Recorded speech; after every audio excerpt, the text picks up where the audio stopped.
You think by now we'd be through with this.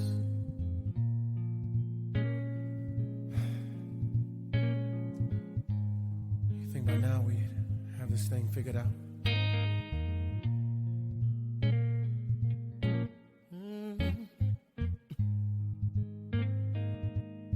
This one hurts a little different.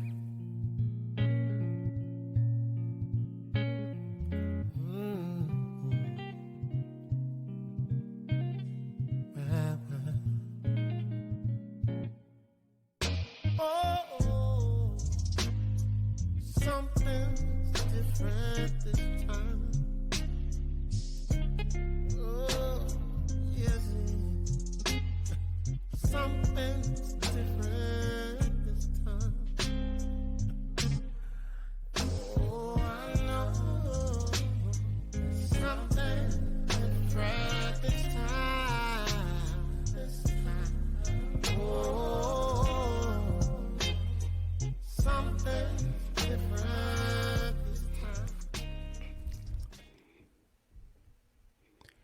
Ladies and gentlemen, that intro track is from Grammy-nominated songwriter Alvin Garrett, who has given me exclusive permission to use his music for this roundtable. For that, I want to acknowledge and thank him. You can find that song, Something's Different This Time, on all streaming platforms, and you can follow his musical journey on his website, alvingarrett.com. With that, let me first thank everyone for tuning in tonight for part 2 of our State of Current Events Roundtable here on Infotainment News. I'm your host and moderator, James Hicks. Today's panel consists of another great cross-section of society: women, mothers, and people of different nationalities and ethnicity. The goal for tonight, similar to the last session, have a constructive dialogue, share stories, discuss, debate, all that.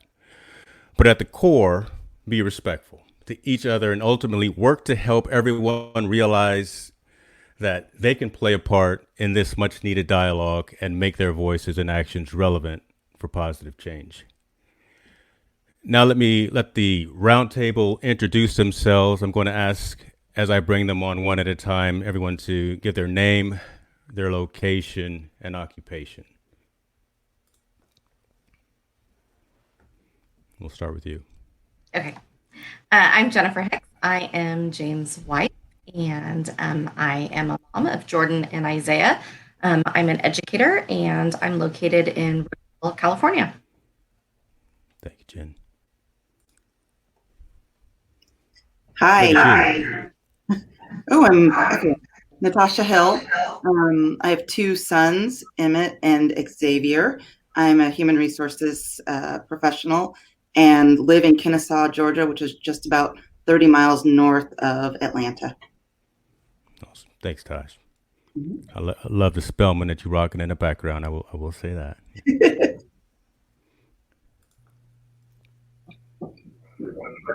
Hey, my name is Marvin, in Sacramento, California. I'm an aircraft mechanic and had to bring my old fart buddy here. Oh my gosh. 2 old guys. And I'm yourself. I'm Scott, again, Sacramento. I'm 66, retired. Love it. I love it. Thank you, Scott, for joining. Good evening, everyone. My name is JJ Raymond. My wife Carly and I, we're in Orange County, Southern California. And currently we work for Crew. It's a college campus Christian ministry, and primarily looking through the Bible through the lens of ethnicity and culture and how to fight for oneness. So excited to be here. Thanks, James. Looking forward to it. Thank you, guys. Appreciate you. And so everyone that's watching the stream, I see the comments coming through. Definitely keep those coming. I've put together a few questions, right? I've got 3 questions I'd like to present to everyone. You know, we'll let the discussion flow as it naturally will. I'll be in the background watching time and keeping us as much on track as possible. If we go 20 minutes per question, that'll kind of give us the opportunity to let our East Coasters go to bed at an early time, right? We won't be on too long. So be cognizant of other folks that are in the East Coast, right? Does that make sense? Yep. Awesome. I guess should know let me, that. I was just going to say, I what's should that? know that Toby's head might pop in every once in a while if he has a comment too. You know what? Put him on camera. He can definitely join the discussion. So let's start with this, you guys. Protests, as we know, are happening everywhere, literally globally, in support of civil justice and people tired and frankly disgusted with police using excessive force and overstepping bounds. What are you seeing in your area in regards to these protests? And I've got to start ladies first, and I got to start with the boss in the house. So we'll see. Hey, don't start nothing, Marvin. Yeah, I got to start with Jen first. So I didn't say anything. I wasn't.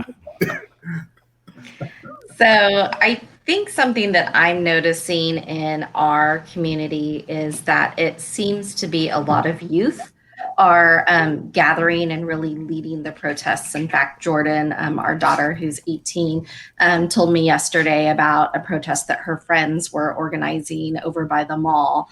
And so I did a drive-by, and I was an obnoxious honking at them and giving them some encouragement. But one of the things I've just noticed, just looking at, different social media posts, is that we have a lot of youth in our community that are really rallying and really leading and organizing some of the protests. Right. That makes sense. We have a new entrant into the panel, and I definitely want to give her the opportunity to as well state name, occupation, and location. Callie, how you doing? I'm good. How are you? I'm Callie Fantastic. Tisdale. I live in Sacramento, and I'm a photographer in the area. Since I got you on camera and on screen, we just started kind of with going over with the questions, and you see question number 1 on there.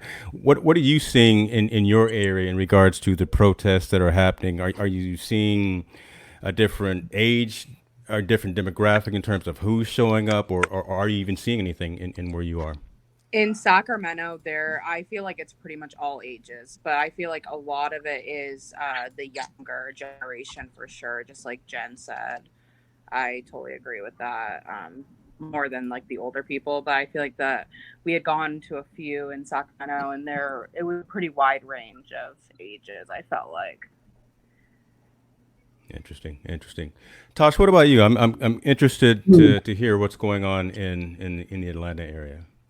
Atlanta's been interesting, I think. So as I said, I live in the suburbs, so I'm not right downtown Atlanta. Probably you've seen a lot of what's going on in downtown. It's been all ages, all races, but it's been equally, I think, prevalent in the suburbs. So even in Kennesaw, which is a pretty largely white middle class neighborhood, we've had several walks and gatherings for protest. I wouldn't call them even protest. It's awareness. It's we're here and we have a voice and we want to be heard. I can agree with Jen to some degree that I'm pleasantly surprised that there's a lot of youth out there. But I will also say, looking at some of the Atlanta video, and I'm looking at the same stuff that you're seeing on the nightly news, there's some pieces of it where it almost feels like it's a party versus a purpose. And I think that that's it's something that I don't know how I feel about that yet. Yeah. So before we go further, I mean that brings up an interesting dynamic, and I understand what you mean by that, but who is contributing to that? I mean, is it are you seeing the younger generation? Are you seeing folks our age? I mean, who's there that's making it look like a party? Who's turning it into? I hate to say this, a freaknik, right? Because again, you're in Atlanta, so I'll bring that up. But who's doing that? It's folks that don't have leadership. I'm not at all doubting their genuineness in caring about the cause and really being interested, but there's a lot of sort of I want to be seen versus there being a purpose to the message, the outcome. And I think Toby's voice on the side here, he said it's the younger folks that don't that are still learning. Gotcha. They know that there's a struggle. They know that it's important, but they don't know how to act on it yet. Makes sense. So they're opportunists, right? As opposed to understanding that there should be some method to being out there and protesting and throwing the fist up and doing whatever, as opposed to just an opportunity to get out in the middle of the street and make some noise. Yeah. That's And I unfortunate. think some people, it's just like a trend too. Well, right now, I think a lot of it's also Juneteenth celebration going on. So it's probably a mixture of both. So once Juneteenth is over, it may get serious again. So go deeper into that, man, because I was going to go actually to you and Scott next. So why do you think?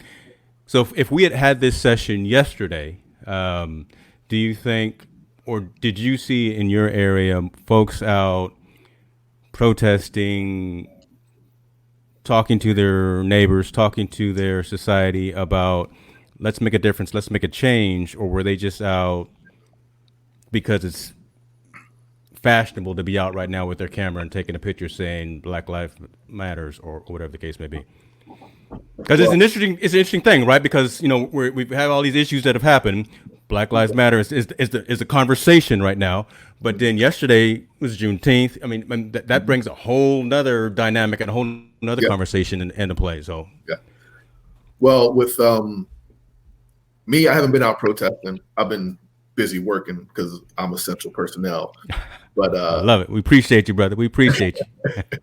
But I've been discussing with the coworkers. Matter of fact, I had the first part one, watching it with my coworkers, and they brought up 20,000 questions and some of their opinions. I asked them to be on.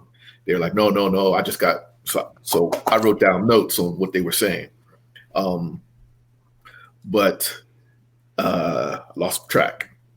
But it's going to hopefully build back up and be more serious again. Because right now, with the Juneteenth going on, people aren't really taking it serious. People just want to get out right now because of the corona. True. So they locked up, and this is an excuse for everybody to get out and get some sunshine. So. Scott, let's go to you, Scott. I think the lockdown has screwed everybody up. I think we've all been played to an extent, but now forgive me. I want to pretext everything that I say. If I say anything, I'm not the most articulate person to have on a debate or anything like that. I don't debate people normally. I don't like confrontation. I don't like altercation. I'm a live and let live kind of guy. You live your life without violating my rights. I do the same to you. I give you the same respect. And that being said, I'm also a strong believer in our constitutional rights. Okay, I know this goes way back, but I think we've all been created equal in the vision of our Creator, and that we're all endowed with inalienable rights that can't be taken away from us, and we all have the right to liberty and the pursuit of happiness. And that's the pursuit of happiness. It doesn't have to be dropped in our lap, but we can pursue it without being, obstructed or violated or anything like that. Right. As far as what's been going on in the local area, quite frankly, for a long time now, I've been turning off the major news networks because I've actually caught them in some blatant lies, and it's become so political and so opinionated anymore that they don't deliver the facts. They don't give you honest to God journalism anymore. They give you opinion. They're the first to run a story without checking the facts or verifying anything, all for the sake of being the first out there to say it out. And anymore, if you hear something, you got to give it 24 to 72 hours before you can see if it really comes to light. I don't go out and protest. I have faith in our system that we will get through this and we'll get it right. Gee whiz. Brain fade. It's all good. So let me ask you this, Scott. I mean, along those lines, because you're seeing a lot of what's happening and this isn't even one of the questions that I prefaced you guys with, right? But again, you're seeing a lot of this from a different perspective, right? And someone like me, Marvin, Tosh, I mean, right? We're seeing it from a different lens, but you're seeing it from a different lens. I am. I'm not even going to ask necessarily where you stand in terms of the whole movement, but just I think if you understand that the foundation and the premise of the movement really is equal rights, common decency, the fact that look, I can't have this man putting his knee on my friend's neck for. I mean, that's just not right. That's the dialogue that we're trying to have and make sure everyone understands that those types of things cannot happen from those that are designated to quote unquote protect and serve. I'll tell you this. I'm sorry. I'll tell you this because of some of the media that I do get my information from, which is okay, granted, conservative media. All right, they are very much against what happened. The treatment that to me. First, I wasn't there. I didn't see what happened. I only know what's been shown to me, what I've heard, what I've read. So there's so much more that can go into this. On the professional standpoint, as far as law enforcement goes, I feel that there needs to be more training. Law enforcement doesn't get trained with this. Well, I don't know that either. I'm told that law enforcement doesn't necessarily get the best training. That there are things out there that can be used in an altercation. It'll be physical, but it'll be non-lethal. And there are things that can happen in a ground, what we call a ground fight, in which if you don't want to use lethal force, there are holds that can be made. There are ways to restrain people before you go to that final level of lethality. But these things aren't necessarily trained to all officers or all law departments. And it requires special training, jiu-jitsu work and things like that. And not just physical things, but also there has to be an understanding of social needs, mental illness to be addressed. All this stuff has to be addressed. And I think is that my hand doing that? Oh.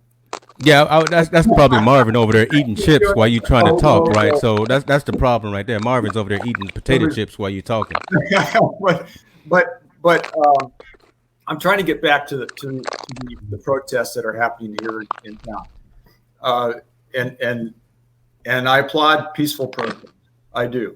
Okay, that's the way as citizens, we get our point across to the people that we voted in office to take care of things and get things done.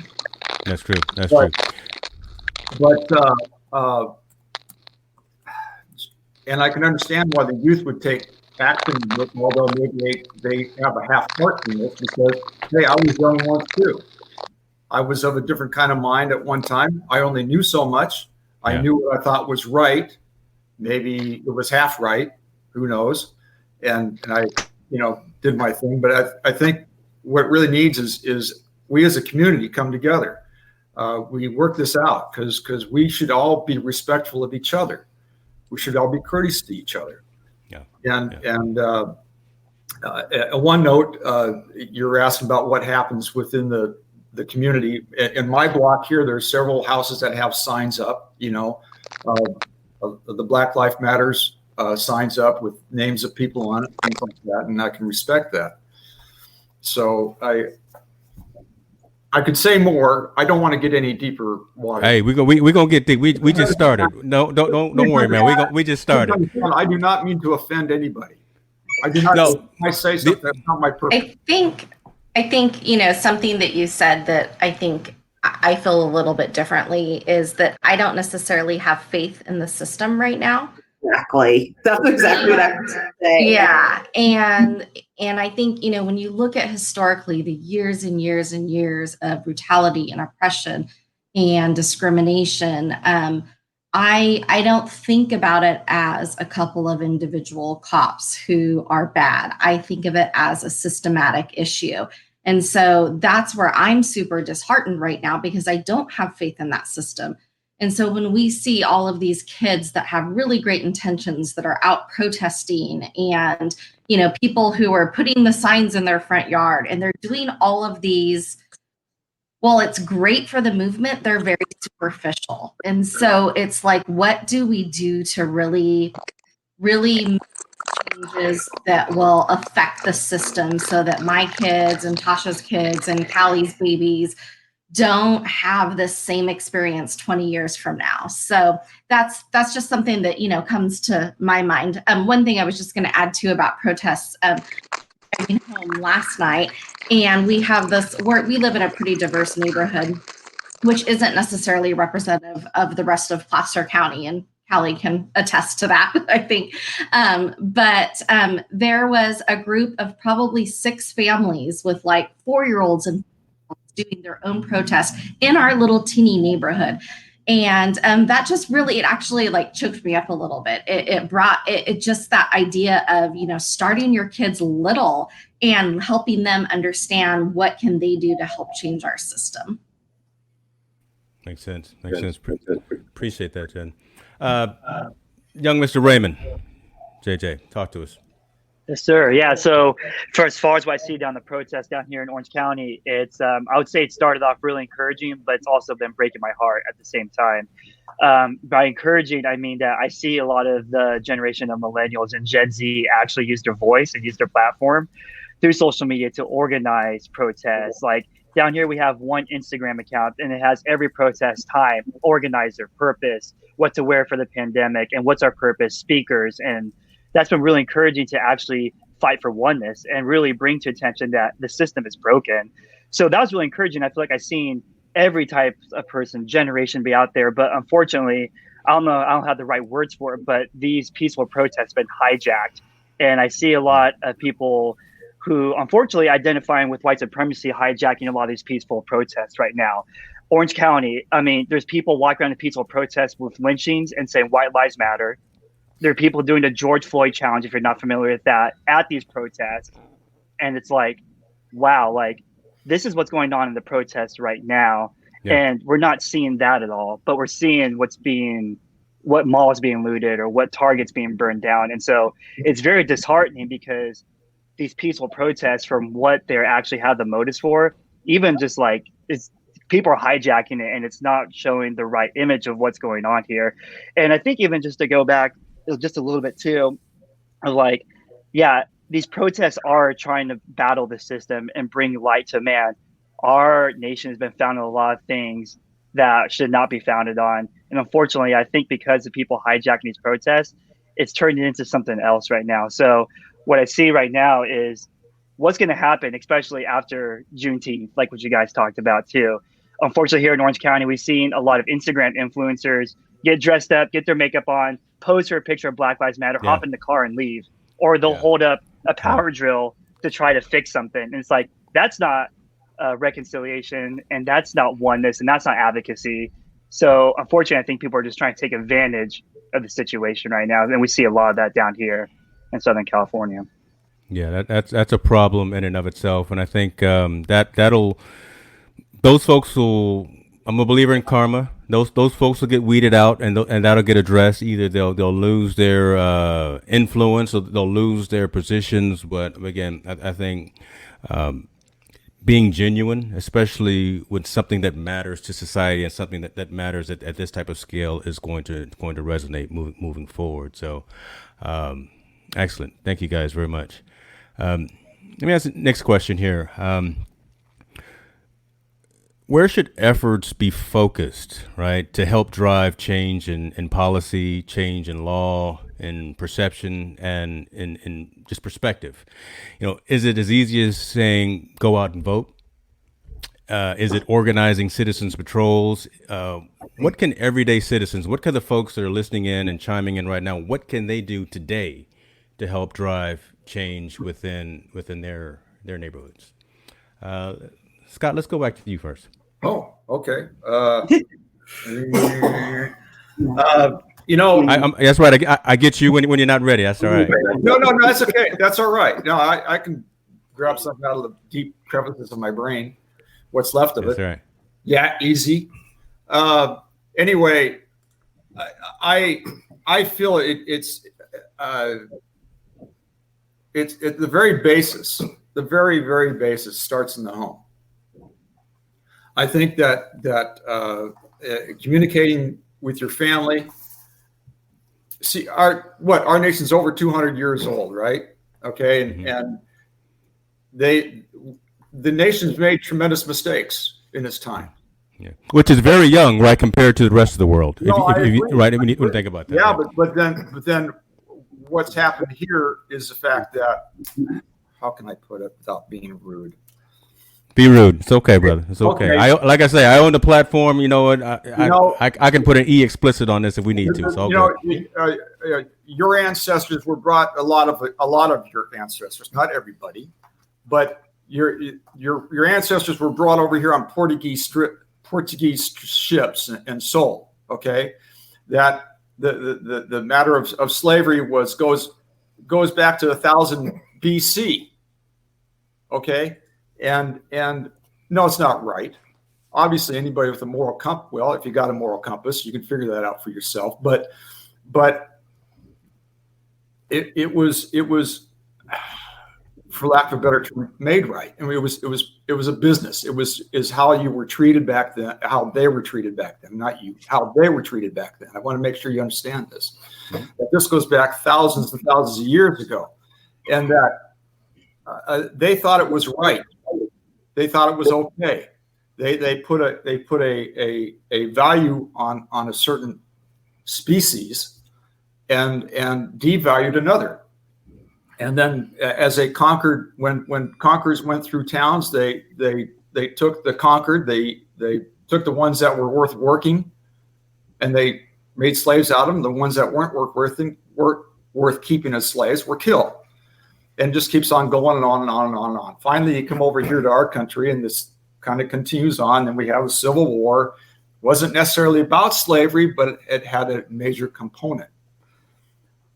Now you get the slaves supposedly released to freedom back in 1870.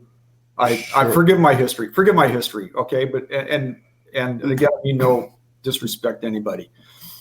So now you've got all these, hardworking, majority of them un or partially educated people. Here's your freedom. Well, great. What do I do with it?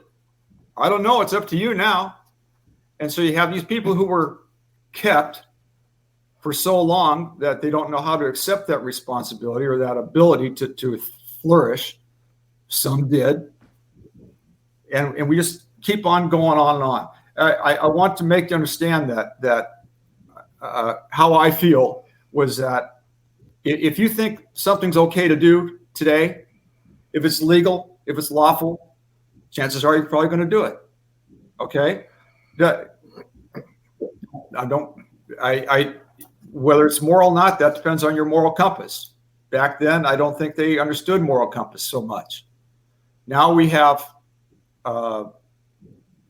we've seen the improvements. I can't express enough. I know things aren't perfect in this country. Things probably never will be perfect in this country, but things have improved. They have improved. I've seen it. Yeah. And I'm sorry, James. I'm sorry. No. Go ahead. I don't want to cut you off, but I do have something to say. Sometimes I go on tangents. I'm trying to get to a point. Sometimes I just can't quite make it. No worries, brother. And I can tell that you're struggling to find the right words to say, or you're trying to make amends for 200 plus years of what has happened. And not amends, but just an understanding the way I see it. I'm saying that it's it's just for instance, let's say, hey, Marvin and I like to go out and have a hamburger. Well, what happens? They say 200 years from now, animals have voting rights, and please don't take it wrong. It's just a strange way out analogy. But all of a sudden now people 200 years from now are going to look at me and Marvin as being vicious animals. Yeah. You know, not giving the creatures their rights and eating their flesh and so on like that. I know it's a far out analogy, but believe me, it's the way I see it is if something was lawful 500, 200 years ago, and now we see it as being wrong, we learned. We developed the moral compass. We developed the appreciation of life. And the one thing I can really say here is that I don't like, as soon as we start dividing people up in races, we've already created a division. The one thing that we can really say we have in common here is that we're all part of the human race. We're part of the human race. How we treat each other is going to determine how this planet's going to turn out. And we got to treat each other with respect and consideration. Understood. But again, so let me pause real quick and just what I'm seeing coming from the chats and what I'm thinking as well. I want you again to, and I think Marvin prefaced you, this is a safe zone, man. I mean, we are here just to have this dialogue, and there's not necessarily a right or a wrong thing to say, but just the fact that we're having this conversation amongst ourselves, I think, is education and is positive moving forward in and of itself. So, I mean, you stated a couple of things that, all right, this is me being frank and me being candid, that you're trying to make amends for the entire white race, right, for doing what they've done. I just want to hear from Scott how he sees today what you're doing within your sphere of influence, that 5-mile radius from your house to the local grocery store. How are you touching your area and your neighborhood to say this is wrong, this is right, and let's try to make some changes? Now, so that being said, Callie and Callie and then Tosh, I want to get your guys' perspective in terms of what Scott has been saying. We'll start with you, Callie.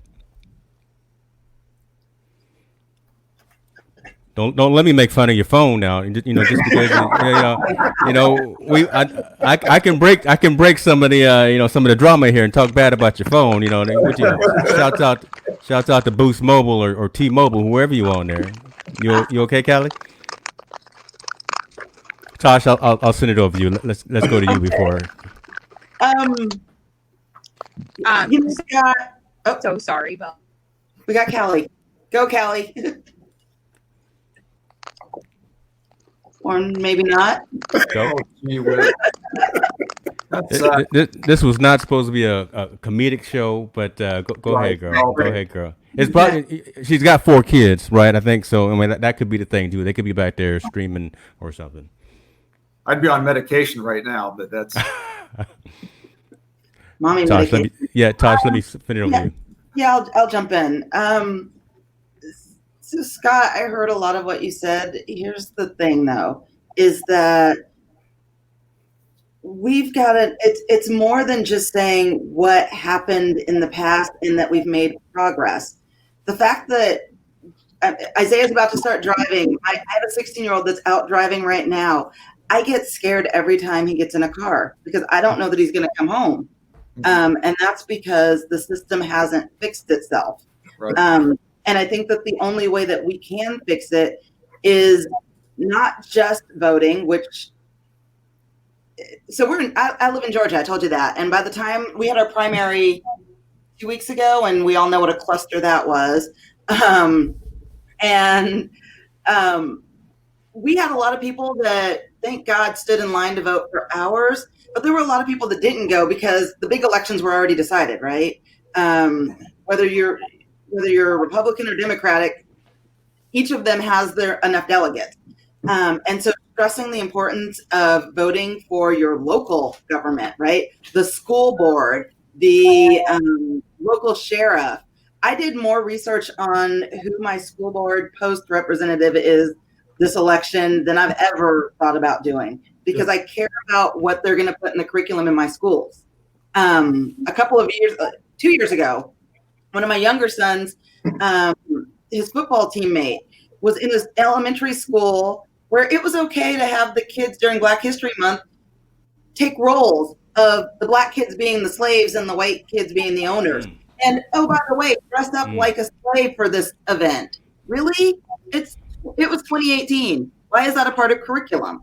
Yeah. So starting to change the dialogue at the very local level is where I'm choosing to make efforts. Also, how I engage with my kids, right? I have a 16-year-old, as I mentioned, and then I have a 13-year-old, and my 13-year-old is super duper social. He plays with everybody. He plays on multiple sports teams. We probably play on one of the most diverse baseball teams in West Cobb, and Cobb County is where we live. And we do that on purpose because we want his friends and our white neighbors to look at him and realize he's not a threat. Because the more exposure they have to him and our lifestyle, that, by the way, is just like yours, the less that they are seeing, when they're going out, they're less afraid. And let's be real, there are moms all over my neighborhood that when they see us in Kroger or when they see other Black people in different areas, they do that, hold onto their purse a little bit tighter. And until you get to the point where they get used to seeing kids like that and adults like that, it's still going to be an issue. So I appreciate your stance, Scott, but the system isn't better. Okay. Yeah. Can I share real quick, James? Is that cool too, man? Definitely. Yeah. So, yeah, like I appreciate, like I sense the heart of just like, hey, I want to make sure that there's equality, there's equity, and there's oneness. But I feel like just in this time of like the posture of empathy and believing what our Black brothers and sisters are sharing right now is true, and actually listening and saying, hey, I feel you and I hear you. And I think right now, I agree with Tosh that when I actually look through the lens of 400 years of what the Black community has experienced, I think that's trauma. And I don't think trauma disappears in 100 years, 200 years, 300 years, 400 years. It's inherited. And so even though, say, in the laws that there's no more Jim Crow, but there's modern Jim Crow like laws right now, it's like that trauma gets passed down generationally as well, too. And I feel like if we don't process that trauma with the younger generation and say, no, the racism that you experience to this day is valid, it's like then we're just going to share a complete narrative of like, hey, we just made progression and things are getting better right now, and your feelings and your experiences aren't valid. And I think that goes into like what Tasha's saying, like with like what we've been doing as a family is just like, have we been calling our representatives, even if we're not in California, have we been calling people in Louisville and actually asking, hey, what's going on with Breonna Taylor's case right now, and are we actually making right decisions for our kids? For our kids being biracial, they're the only Asian Americans that live on the block of our neighborhood. And so it's like, man, how do we make sure our kids are known and seen and just don't fit into the model minority? I'm throwing a lot of words out here, I can explain later. But I just encourage you to even think like, man, where is the history coming from? Is it multiple different lenses? Is it just one history? And have we been looking through the past 400 years and realizing that even though the laws are different, the experiences and the trauma is still there? So I think if we don't do that, we're going to be still in the same cycle. And unfortunately, at the rate it's going, it's still going to continue this way too. So that's just my perspective on that. That's a good point. And hold on to that thought, Jay, because I'm actually going to have you talk a little bit more about how you and the young ones are addressing what's going on in today's world. So, Callie, I want to throw it over to you, but you've got to unmute yourself.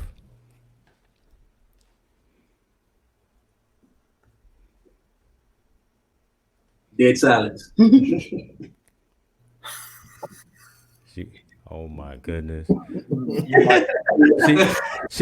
She knows her way around a camera, right? She can take some pictures if you need some photographs taken from graduation. But man, when it comes to clicking on the live stream, Miss Tisdale, I'm talking bad about you because I know your mama.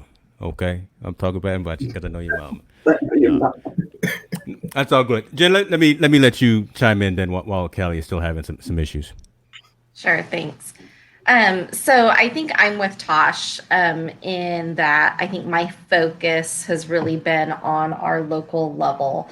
And I think that, when I look at our little community, our very suburban, very white-centric community, I think my focus over the last couple of weeks has really been on how do I educate the people that are in our circles about what I experience as a mom of 2 Black kids, as a wife of a Black husband.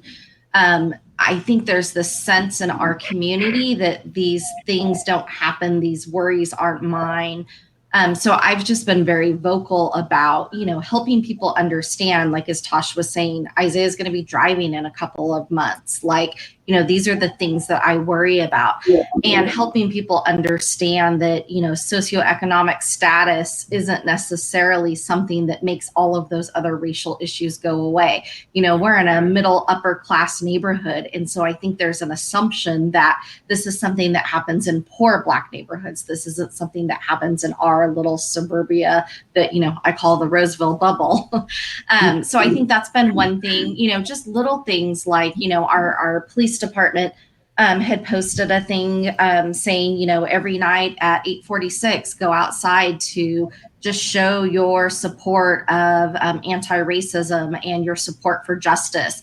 And, the first night I went out there, I was the only person out there, and I was pissed. And James is calming me down saying, well, maybe they don't know about it yet. And then the second night I went out there, I'm the only one out there. And the third night, I'm the only one out there. And then I put my little signs on the mailbox saying, come join our family, we're out here. And then my signs get taken down the very first night. So then I made a bigger sign and I planted in the lawn, and still I'm out there. But it's that sense of I'm not giving up. Like, I'm not giving up on helping my little community see things differently. And that's something that I feel like I can impact. Facebook battles, I think everyone's been in those lately. I know I see Callie in her Facebook battles all the time. I know Callie's lost clients and customers because of the Facebook battles. But I've really, been more prone to take those battles on in a very authentic way and with respect.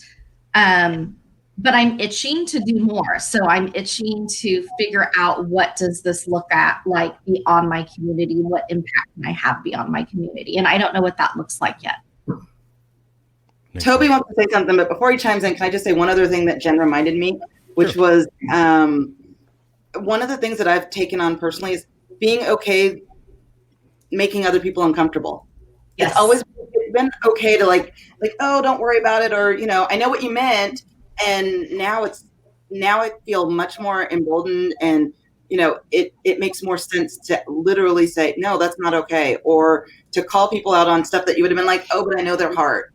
No, it's bull. I may know your heart, but you still said something that you shouldn't have said, or done something that you shouldn't have done. And yeah, I'm right there with you, Callie, on those Facebook. There are people that, that before I'd be like, no big deal. Like, they post something, I mind my business, right? I'll post my thing. Now I'm challenging and making, what makes you think that? Why do you believe that?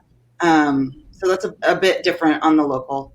Toby? If y'all don't mind me adding. I feel like step in there, brother. Go get close to the microphone. Go. I've heard you talk before. Yeah, I've heard you talk. Different points though, but with as far as the everything that's been repeated, it's a lot of because a lot of the younger generation and older generation they've never been taught a lot of stuff that's in school about racism, about slavery, about all this other stuff. So when a lot of them say, "Well, I never knew that," and they didn't understand why black people in general are treated certain ways, is because nobody really understands a lot of what went on in the past. It's always brushed over, maybe studied in February for like a couple of weeks, and then everything else goes on. Yeah. So it's a case where they did not know.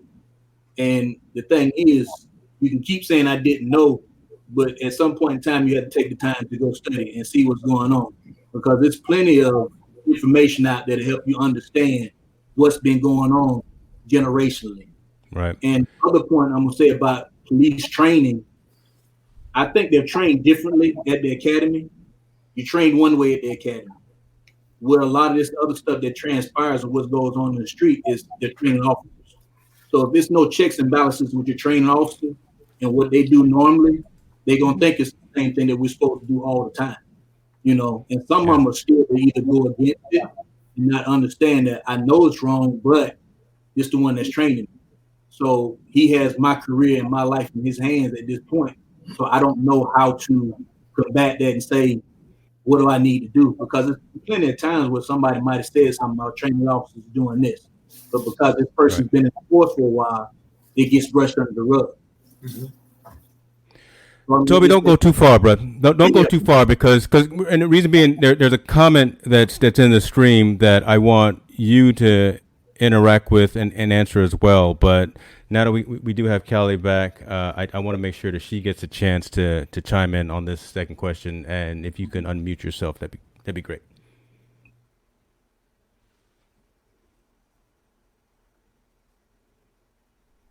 You might have to type it in the comments to tell it on you. There you go. Sorry, I think she's good now. Everybody talking bad about you, Callie. You gotta redeem yourself, partner. I cannot hear. The question is, what do you think everyday citizens, the folks in your neck of the woods, in your neighborhood, what can they do today to help drive some positive change from your perspective?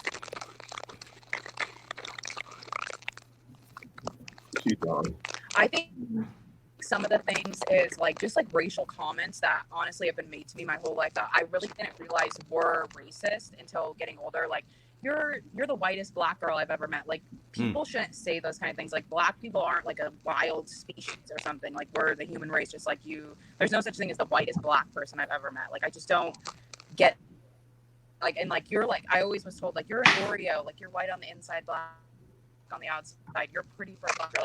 Teaching your kids to not say those kind of comments, they're just not okay. I don't know where or this it even started to just that was okay. I just feel growing up those were just comments that were that's funny, that's nice, and I feel people just breed that into their kids, saying those kind of things is totally fine. I think things like that need to be more awareness that it's not okay to say those kind of comments to people, that they can be hurtful.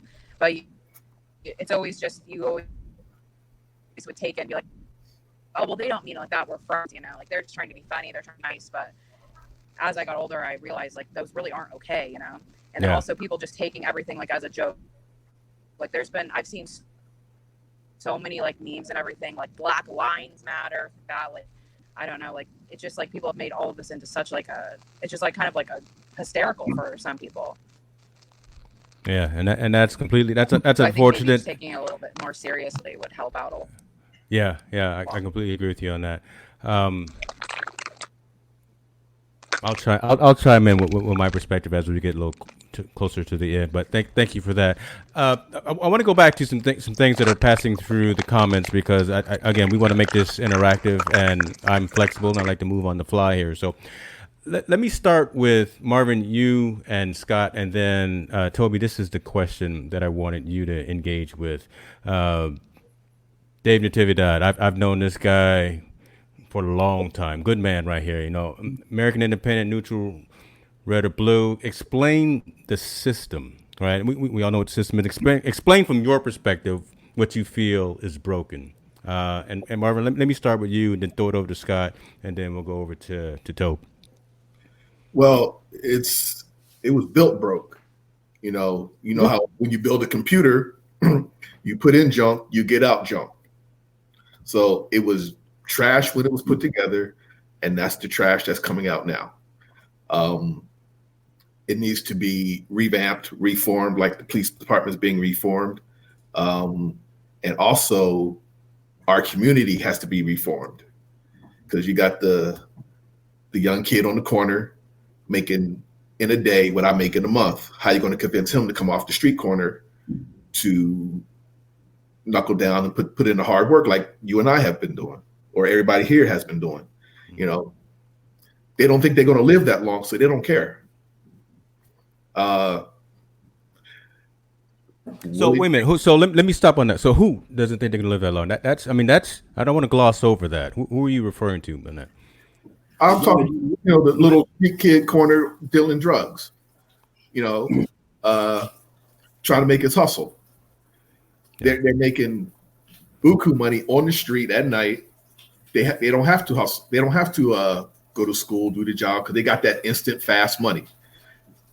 There's no reason for them to go to school, to put in the hard work, to go to technical training school to raise a family. They don't have that support system, and it started with the family. They don't have that support system at home. mom and dad putting their foot up their ass, telling them, yo, don't bring that garbage here. You got to do what you need to do, go to school, learn. Because that's when the system originally got broken, right? When we have laws that don't support, that penalize without equity, when Black men are getting, sentences that are 2 and 3 times what white counterparts are for the exact same or lesser crimes, the system starts out broken, and you don't have 2 family homes, and you don't have that income, and you don't have that generational wealth that can be built, because the system is broken starting at the very, very beginning. Yeah. Now we're still with the drug dealer on the corner. Now you got the marijuana shops going up, but they're still going to arrest the Black kid on the corner for selling marijuana to the white guy in suburbia that comes to the hood to buy their marijuana. But why is it going to be a white guy? But the dispensary, it's like they money. It's a reality. It's a reality. Yeah, and the guys that have been incarcerated for selling drugs, are they going to let them go because marijuana is now illegal? It's now legal in some states. Because prisons are set up to be the modern day slave camps. Yes. That's all it is. It's a business where large corporations are making money off of Black men that are incarcerated. Yeah. So I think so Scott, before you go on, and I think just and I'll let you chime in as well. So Dave, Brother Natividad, I think what we're saying is, the system in and of itself was never geared towards everybody, right? All lives, all people weren't created equal when the papers were drawn on this in this country. So that's where our perspective is coming at when we say that the system is broken. So all of these people that are going around now, let's tear down these Confederate statues, let's rename bases, let's make Juneteenth a federal holiday. This is the right conversation to have, right? I mean, we need to start we should have been having these types of conversations before. This is what's slowly going to help fix the system and make it right for everyone. So the system was broken when it was made, and it's unfortunate. And I swear I take this to heart. That's why I get a little emotional here. Why does it have to take so many folks to go through hell and trauma and death before you wake up? Right, before we start making these changes, why do I have to? I'd rather have a conversation with you guys about much more lighter topics. But this is our duty to have these types of conversation. This is why, Scott, you're here. This is why, JJ, you're here. Right? I mean, again, different types of conversations. Part 1 was just a room full of Black dads who have been pulled over by the police, who have gone through the search and been assumed guilty before. And so we've gone through that. We've lived that every single day of the year. I've told my kids how to engage with law enforcement should they ever get pulled over, right? So I mean, that's a real conversation that I have to have with my kids, as opposed to my neighbor maybe having to have with someone when they get pulled over. So backing up to Dave Natividad, that's why we're having this conversation, and that's why we really feel that the system in and of itself is inherently broken. It can be fixed, and again, it's unfortunate that it takes these types of situations to happen, but we think that these types of conversations, these types of dialogue, these hard conversations, going back and forth, the voices getting a little loud whenever they need to be. I'm sweating. I got to go off camera every now and then because I start sweating here. But this is what drives progress. So I don't want to take. Go ahead. Can I jump in? Yeah. I'm used to Zoom where I can raise my hand. So I'm just gonna jump in. I think the other thing, David, that if you just everything that James said, yes, absolutely. Everything Tosh and Toby said, absolutely. But if you even just look at what's happened in the last 2 months and look at things like Ahmaud Arbery, where it wasn't just a couple of crazy white supremacist dudes that shot him, it was a whole justice and criminal justice system behind that that allowed nobody to be held accountable, allowed that to be swept under the rug. You look at Breonna Taylor, same thing. It's like it wasn't just, a bad cop that made a bad decision or a bad choice in barging in and starting to shoot. It was a criminal justice system that arrested her boyfriend for protecting his family. So that's where, when I think about it's a whole system, it's not just the single act, it's what happens after the act.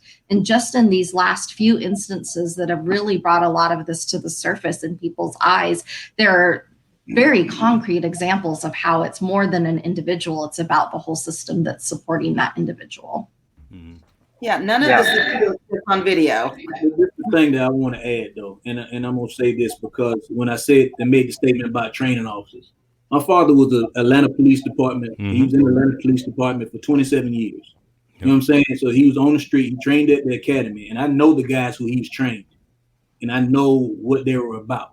So that's the thing is like you take, and I'm not saying at this point it's not just a few bad apples. It's a whole barrel.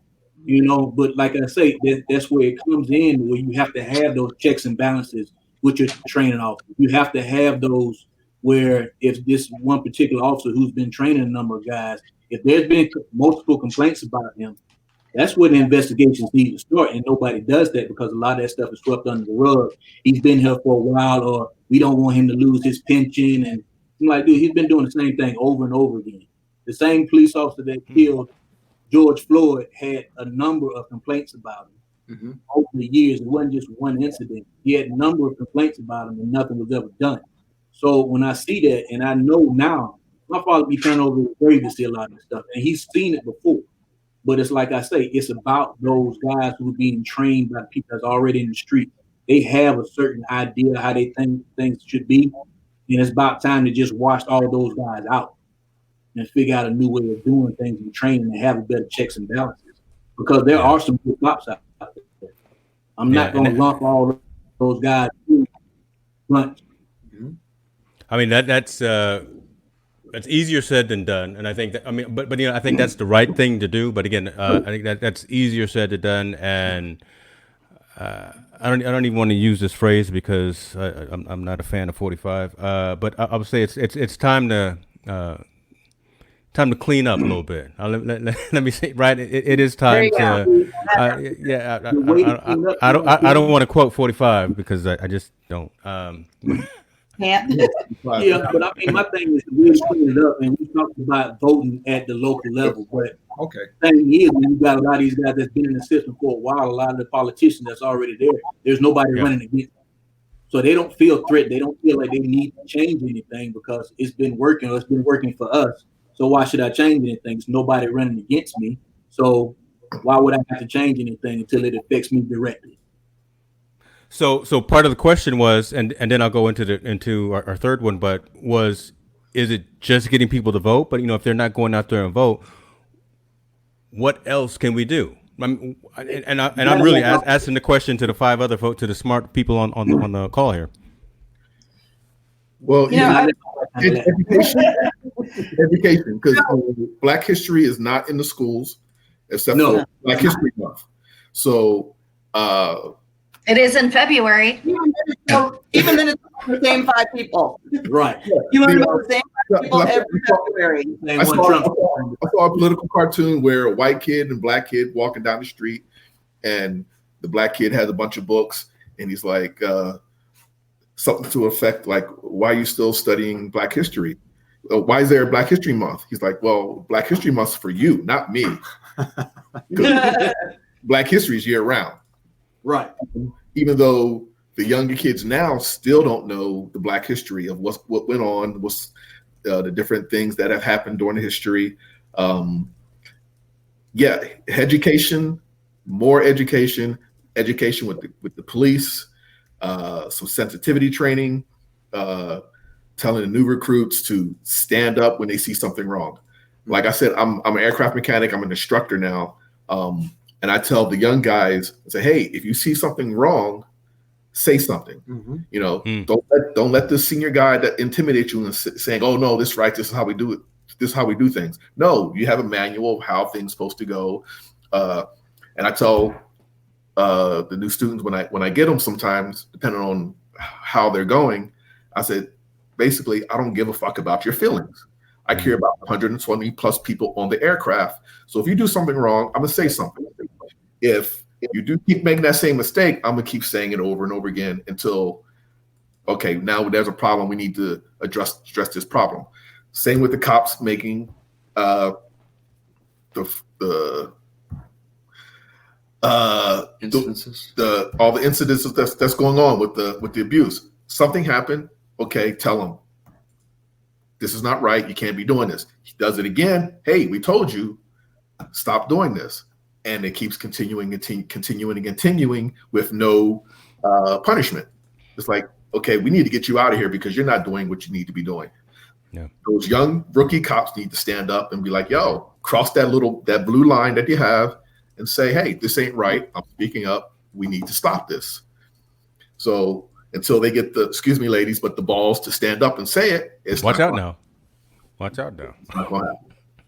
It's all good, brother. It's all good. They need to have that support when they do stand up and say it, though. Yeah, they get black people. Well, yeah, that's what's got to change as far as the law enforcement side of it goes.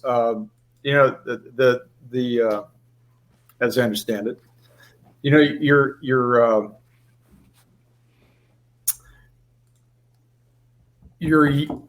law enforcement unions come to the aid of a lot of people. Many times rightfully so, sometimes wrongfully so. The unions are there also to protect us. I can get into it. My take on it and other people's take on it is that the unions could actually be used as a liaison. Well, we're getting away from this anyway.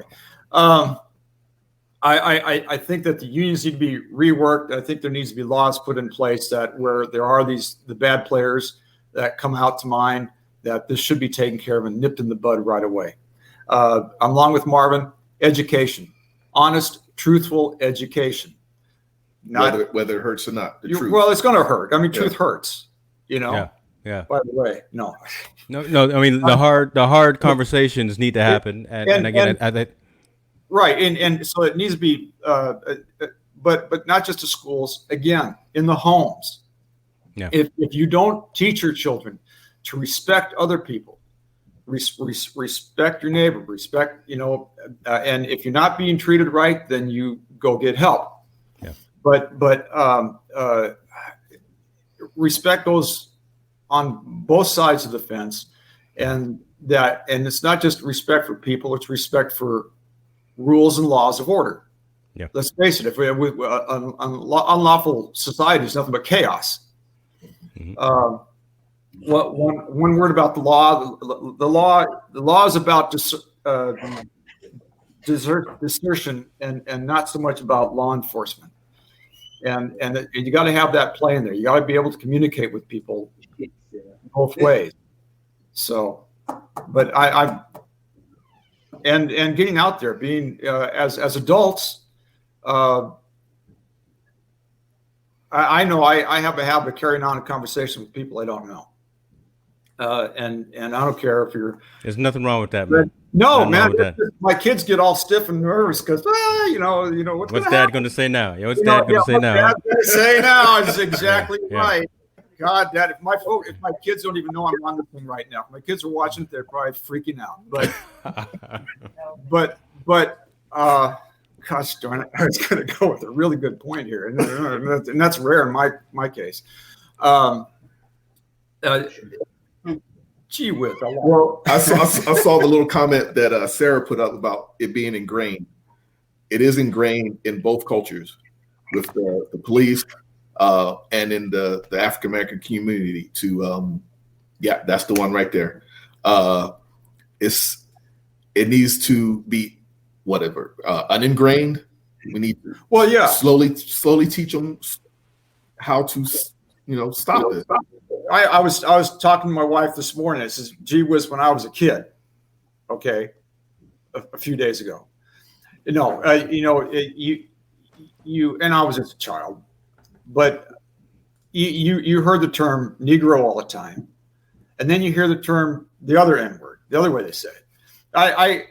well, that's okay. That's something else to talk about, which is kind of like a double mixture. I worked in a location where I had a blended work group that I was working with, and everybody's having a good time, getting along, and being free and talking and joking around. And next thing you know, one black guy's calling the black guy the N-word. And I'm going, what? To me, I thought that was kind of like, come on, why? What do you? I guess they're joking, but I mean, gee whiz. I mean, if you're gonna, it's a double standard thing. If I didn't know any better, and if I had just a few neurons short of a synapse, I would have thought that, well, gee whiz, I guess it's okay for me to call that person that too. That's not the way it is. I tell you what, I tell you what, brother, I'm gonna deviate. Don't mess around and slip. Yeah, don't mess. Don't mess around and slip up and take this conversation to a whole nother level. So I'm gonna just throw that right. I'm moving my microphone. Ooh, yes, don't. But I hear you. No, it makes sense, man. And that's a double standard. I think that we in our society and in our entertainment and just that needs to be addressed and that needs to be dealt with as well. But that's not. So what he was saying about the N-word, I just learned some new history on that. The hip hop culture is trying to make it a good thing. A brotherly, yo, what's up, brother type thing. When it came from the negative with the white man calling them the N-word and this and that, breaking them down.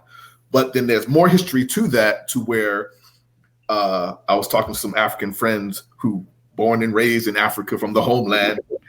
They said it's actually a name of royalty. So when they came here, I still don't use it. I can't use that word. Yeah, it's so tough. I'm still, hey, I'm a Negro, this and that, blah, blah, blah. And so, oh, you a nigger. So boom, boom, boom, they beat them down. But that word with the translation, they couldn't pronounce the word. So it's actually came from royalty. So like kings, queens type thing. So the white man made it a negative. Now the hip hop culture is making it positive again. You're not going to call me that word till still today, but that's more history, more education that needs to be brought out. I hear you, brother. I hear you, but I'm starting to get okay. I'm trying to relax right now because we about to set it off up in here, and okay, I'm gonna stay focused because again I'm here to moderate. But so let me pause, Scott. Thank you for bringing that up, right, and for being comfortable in at least addressing that and hearing and seeing the reaction. I don't know. So if you play this video back, you probably gonna see me twitching. You probably gonna see Toby. You probably gonna see Toby and Tosh over there. Right? Yeah, so, but again, because there's still that incredibly negative connotation about that, and that has to adjust and that has to change. But just the fact that you were able to bring that up, I swear there were 485 people that are listening and watching right now on the backside at watch parties who had the same question or wanted to say the exact same thing, but they're not typing it in. So we thank you for that. Callie Tisdale is having a hard time with her internet. So she's probably on that dial up, the HughesNet. I'm not sure what she's using. I'm just gonna leave that alone. Callie, you good? Can you talk now? Can you talk, Callie? Oh, she on mute. Oh my God. There you go. Callie, it's all you. I'm gonna start this last question with you because I think it's, and then I'm gonna go over to JJ. What messages, and we've already talked a little bit about this. What messages are you sharing with your children? If you've got them, and what yeah, she's got 4 of them. What messages are you sharing with your children in terms of what's happening today and what's happening now, in terms of how to see some positives, see the reality, move forward, whatever the case may be? What are you talking to your kids about when you're around the dinner table? It's all you, Callie. So the twins, I mean, they're 2, so I haven't really spoken anything to them. But Daxon is almost 5. we took him to a protest. He was able to like see it. We've been talking about how people during this time we're teaching people to like love people no matter the color of their skin and accept them, but also to take in like what all we've been through. We have books that talk about different things like tons of like slavery and everything. We've talked with him about it. We told him, there's some cops that don't like you because of the color of your skin, but they're not all bad. And just kind of like getting into little different things that we'll have to talk about with him when he's older. But as far as the other ones, we haven't really said anything to because they're so young still.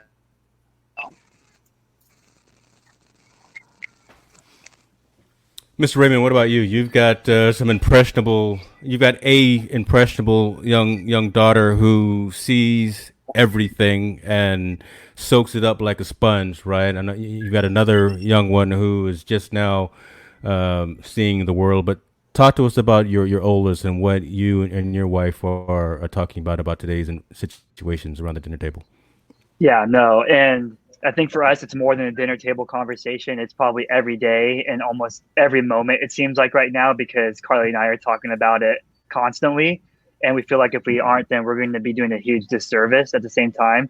But for us, our daughter already sees ethnicity, already sees different cultures.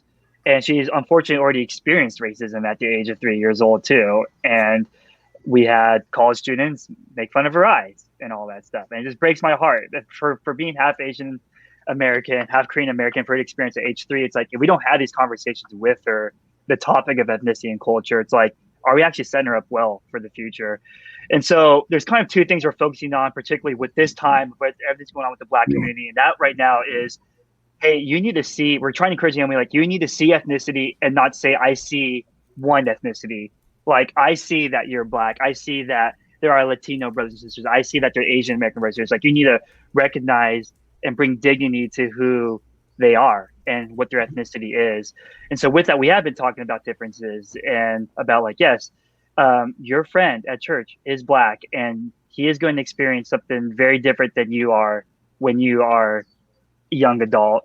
And so we're actually having these conversations now. We had this conversation when we bring them to a peaceful protest, and we're just trying to expose her as much as possible and realize, yeah, like as an Asian American woman, you will have some privilege compared to Latino women and Black women, and trying to encourage already, like, how do you steward that privilege and the resources that are given to you?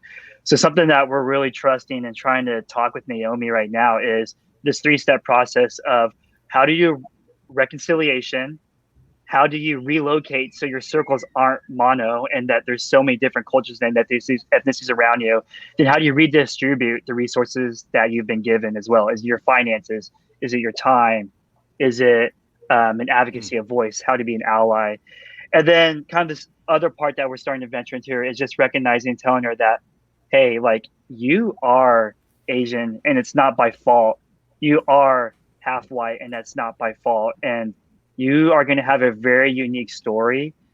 And you just need to remember that there are people out there that will use that against you, but you should be proud to be multi-ethnic.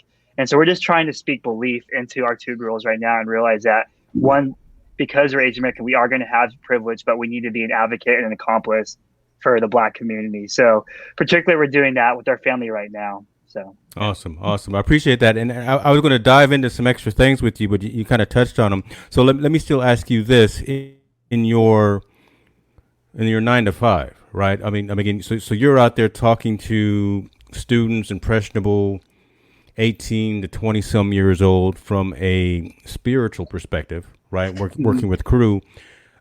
What are the conversations that you're having right now at Crew and at your virtual Sunday services about what's going on right outside the door of your home, right?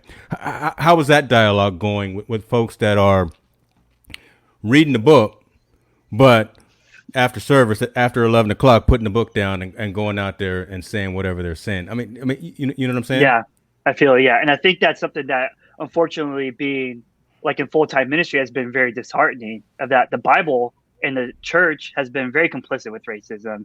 It's actually been some of the founders of the Chateau principle, when slavery first started. And it's just like, as Christians, as a church, we failed tremendously, man, And even though the Bible is saying, like, the image of God, that all people are made equally and they deserve equity and they deserve to be seen for who they are made to be, like, the church is not doing that right now.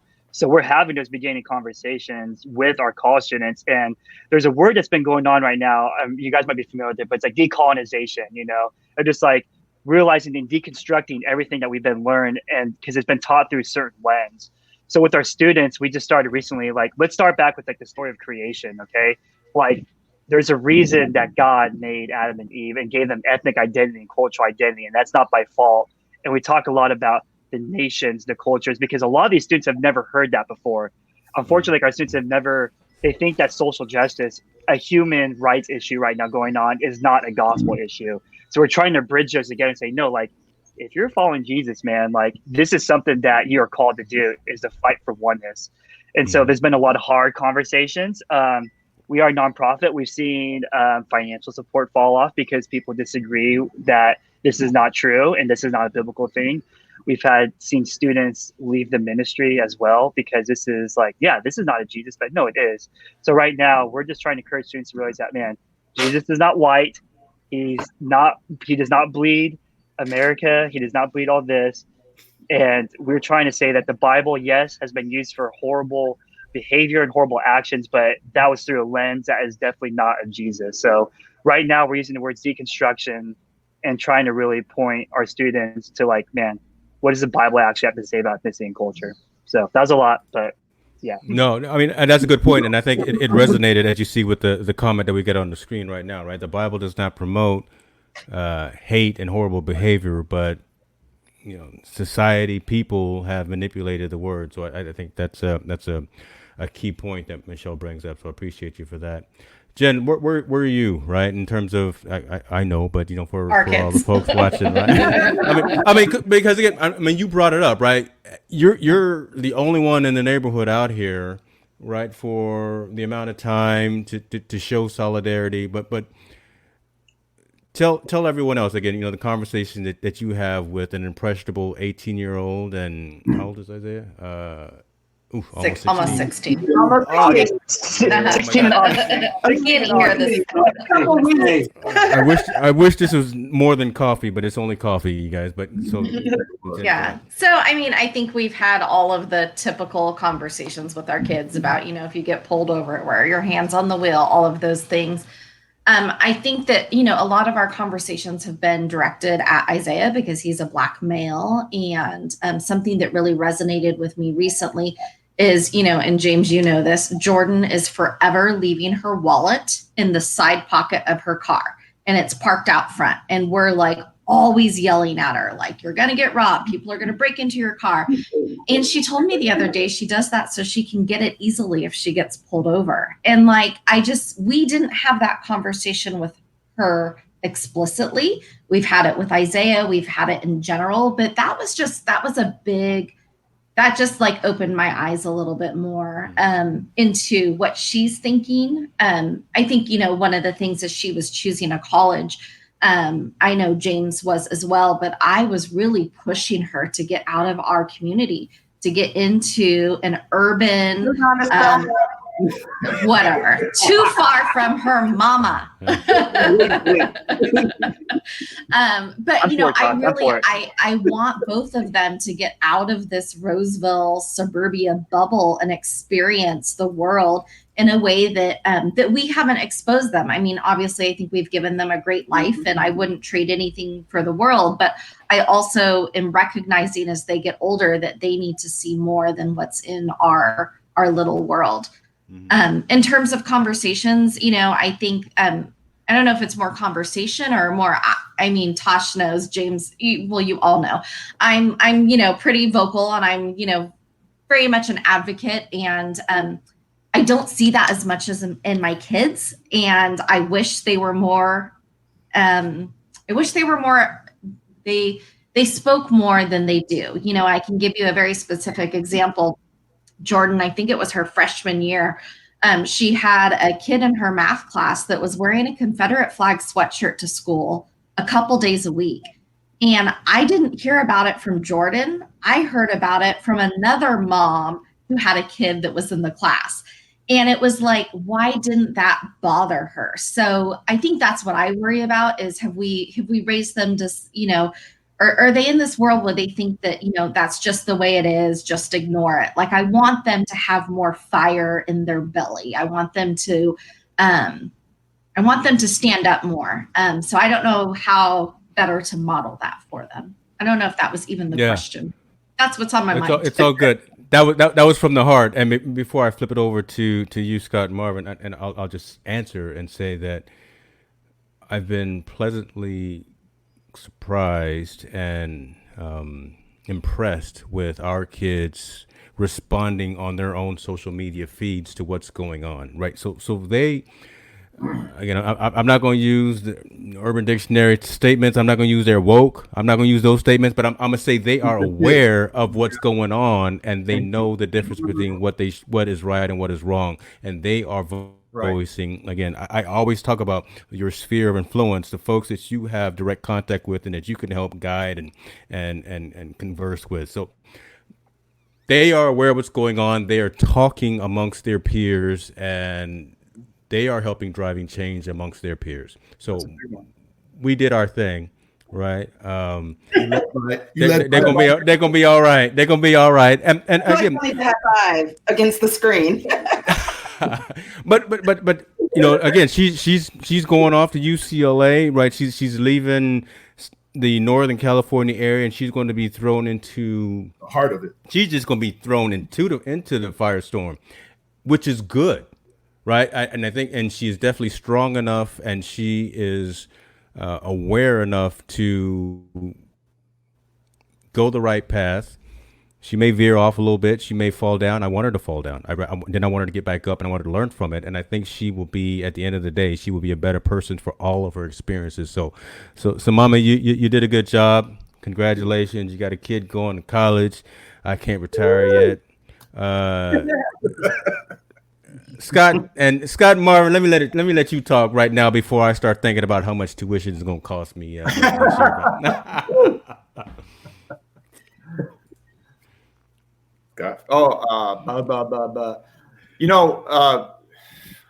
was the question? The question was, what messages are you sharing with your children in terms of what's happening now? Yeah, right. It's all good, man. Well, first of all, I've got 3 adult children, so. And I feel with a terrific mother that they have. I know. Watch out! I saw her walking in the background. Don't know me had. Yeah. Oh my God! Yeah, I used to be careful. Every time I went out on mission, when I came home, Marvin's car was parked out front. I don't know what that was all about, but I just thought he was mowing my lawn, but I don't know. Guess who's coming to dinner? Yeah. Oh. No, I think we did. I think we did a good job on raising 3 good citizens, trying to instill upon them that there should be respect, again, like back to what I said before, for all involved here, that we all have a contribution that we can make. I encourage them to speak with people, and they I don't know, they don't get involved in activism. They're busy trying to make their own lives happen. I'm not of the financial means to send my kids off to school and stuff like that. That was a tough thing. 2 of them were able to, well, actually all went to college. One has a degree and 2 of them have degrees. Yeah. They're hard work. I hear Mama back there setting you straight, man. That's why she's there. Golly,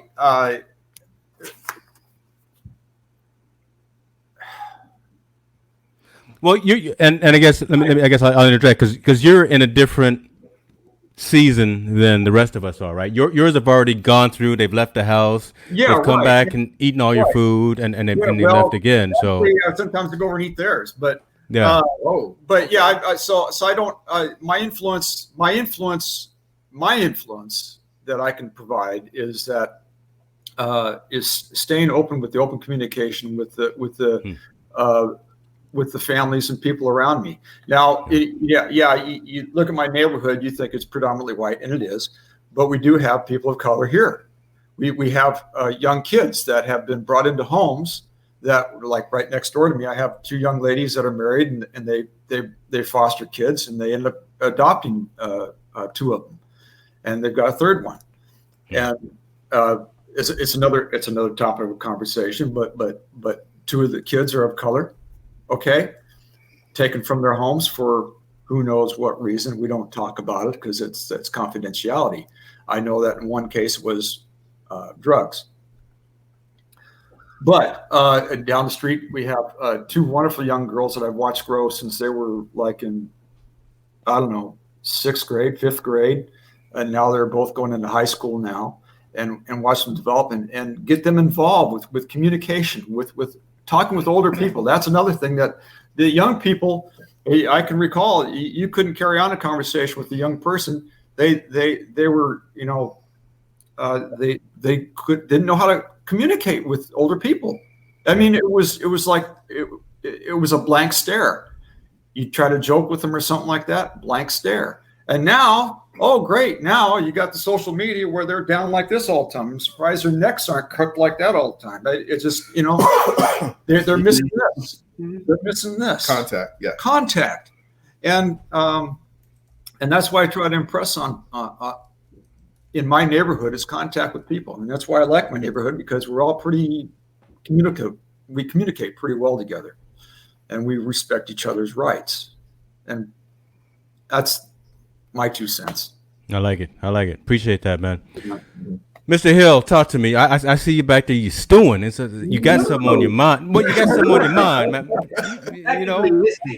No, yeah. Talk to us. Talk to us, Georgia Tech. Talk to us.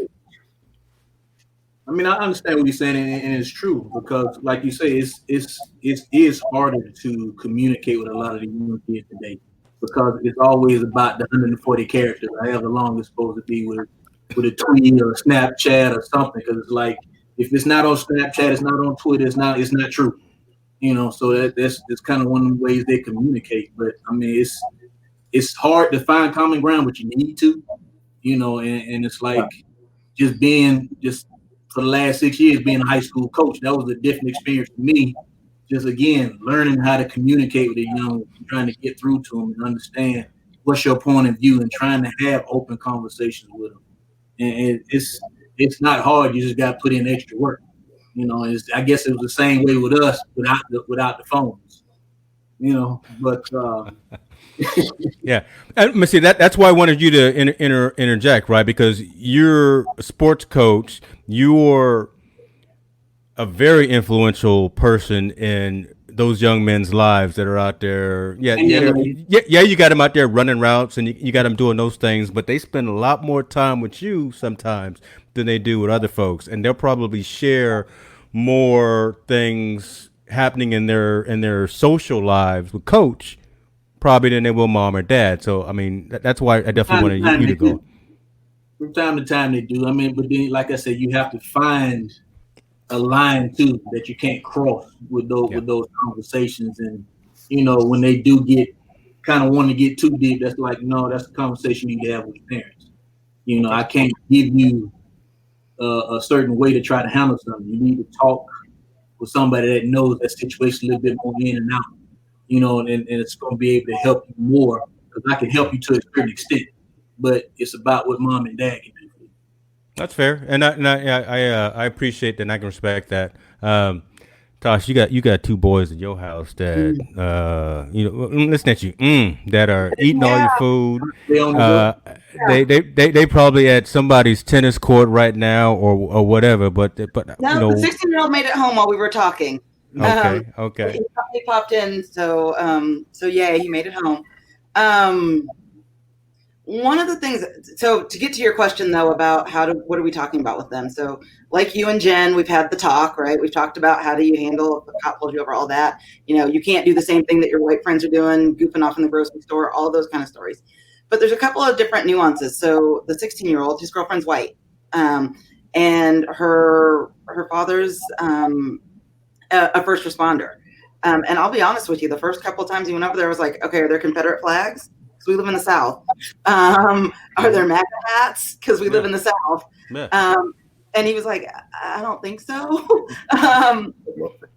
So we've had to get to know them, right? And get to know them at a different level. But the same thing, when I ask him, what are the conversations you're having with her? Does she understand what it means to go out in public with you? Things like that. So it's a little bit different dynamic. With Zave, his little best friend was over here, and they call themselves Salt and Pepper because they're 13. And nip that in the bud. You might want to nip that one. Yeah. It's their football name. That's Okay. And we were just talking about in general, and I looked at his little friend and I said, you better have his back if anything happens out in public, right? Like, you need to be his ally. You need to be the one that steps in front because they're just going to see a little black boy. They're not, you need to be the one. And I got you, Miss Tasha. So the conversation's a little bit different with them. Like I said, we talked about earlier, Zave is super social. He has friends of every ethnicity, but one of the things that I've talked about in a different moms group is it's interesting that like the kids come to our house, right? We don't go to their house. Like, even when there's that comfort level of when you talked about not just what are you doing on a local level and how are you talking to your kids, it's what is the exposure that we're giving them that they see our lives the same. We haven't solved for that by any means because frankly, we're at a baseball field or a football field or tennis court every single weekend. But that's something that I've really started to try and think about is, our kids fortunately are very mannerable and people love them. So they're welcome just about anywhere that they go amongst their friend group. And many of their friends come over here as well. But as adults, we don't interact with them other than to make sure that you're not creepy and that I trust my kid with you. But you're not coming over to see my lifestyle. I'm not going over to your lifestyle. So I think that that's something that we can model a little bit better for our kids moving forward. But Emmett, who I think I've posted more, I've tagged him on more social media posts than he's ever made. In the last couple of weeks, he's made several statements about the unrest. Zave, who is super social on social media, he's made several statements. They get it. They know what's going on. They watch the news. They can have conversations about it. So we just keep the dialogue open and try and make sure that we're as open with them as we can be. And hopefully they feel safe enough to be open with us about how they're feeling in this space because, it's got to be scary for them too when they have a different perspective, right? Yeah. I mean, the kids today are more resilient than I think we give them a lot of credit, but the kids today are pretty resilient and they see and they know they're for the most part, they're making the right decisions. They're making informed decisions. Let me say that. I mean, you can say social media is brutal, and again, no one has more than a 3-second span of attention. Look, we've been online for an hour and a half now. We were only supposed to go online for 60 minutes, but when you're talking about something like this that matters, you go a little bit longer. But the fact that they've got Facebooks, the Twitters, the Snapchats, the TikToks, whatever the case may be, and they're getting bombarded with information, they're absorbing that and they're making decisions based on information, be it right, be it wrong, but they have the information readily available to them. So bless them for that. And hey, let me add one thing too. One of the, like Kelly, one of our friends, she's one of our baseball moms and football moms too. She came to me and Tasha last week before last, and she was trying to get more of a leadership program, in not necessarily from us, but with the kids in general, trying to find good solid leaders out of each class, freshmen, sophomore, juniors, seniors, from both the two schools that we're associated with, Allerton and Harrison. So it's I think that helps too, as far as getting them more, not necessarily role models as older people, but more in their peer groups. And they'll see that it ain't always like you were saying, young kids on the court don't want to have that live fast, die young type mentality. And that's what started too, though, because you see yourself a certain way then it's harder to kind of fight that systematic racism and everything else if you don't see yourself as deserving to be, where it's not cool for you to come at me like this. I understand who I am. I know what I'm about. You know what I'm saying? I'm polite. I'm a young person that respects all, and I'm able to do the things I want to do because this is how I carry myself. And I think that's helping too. So the more we see of that, like I say, like you say, they're using Twitter, they're using TikTok, they're using all this stuff to kind of communicate better. And like you say, they're coming, I think, more from a perspective of knowledge, more so than anger.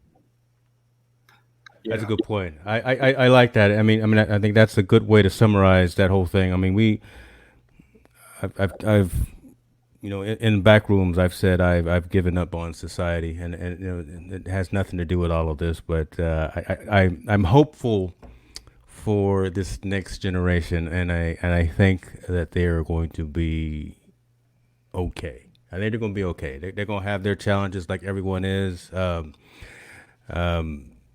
James, we have a 17-year-old niece who keeps sending us, either memes or TikToks or whatever. And she said, I'm proud of my generation. We've got this.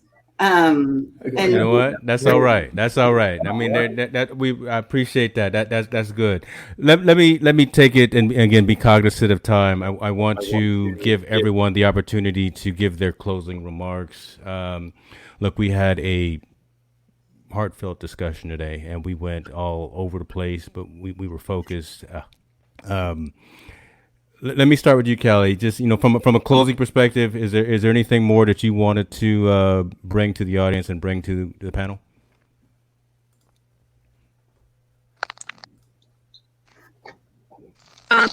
No, I think you covered it all really well.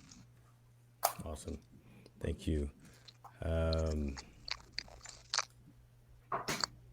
JJ, let's hear from the man down in Orange County. Is right Orange County, right? I forgot. Yeah. Let me get it. I want to get it right. I know Huntington Beach, Orange County. I don't know. I want to get it right. I don't want to call you from the wrong hood. Okay. That's okay. in Orange County. Okay. So I don't know.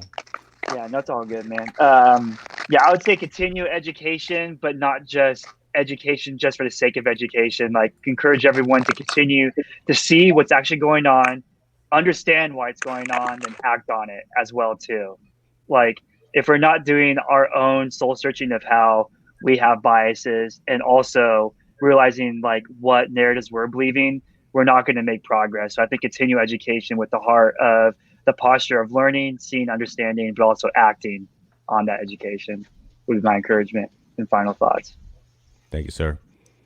Mr. Stark. Yes, sir.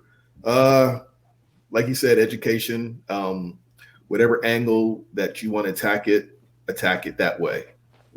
Whether it's you're setting the example and leading the way, do it that way. Whether you grab one person and talk with that person, change their mind a little bit, and then plant that seed and let it fester there and grow.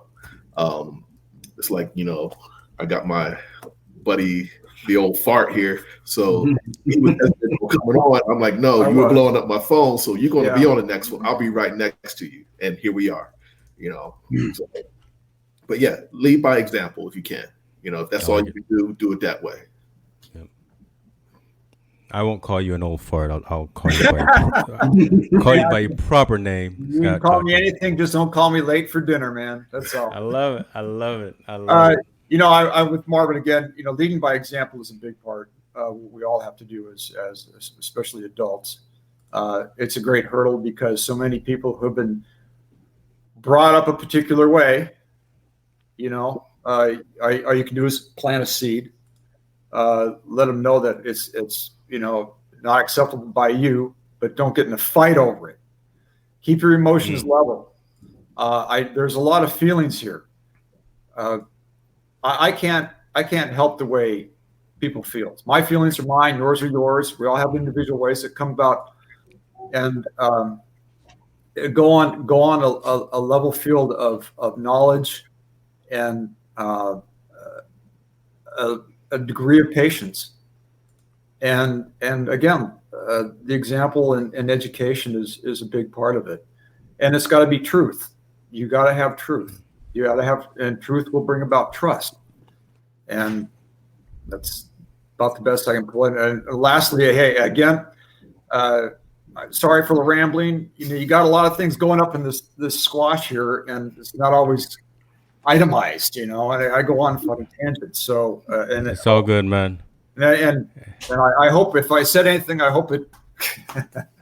There you go. It shows the love, and then I put a camera and a microphone on you, and this relationship didn't just happen. It took work, because when we first got together, there was a little headbutting going on, and his head's a whole lot bigger than mine. So yeah.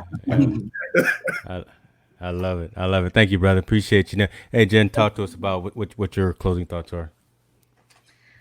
So a couple things, I think something that you just said, it's that whole idea of speak your truth. And there's a quote from Oprah that something about speak your truth. It's the only thing that we have. And we actually have that quote hanging in our little office where our kids do their homework sometimes.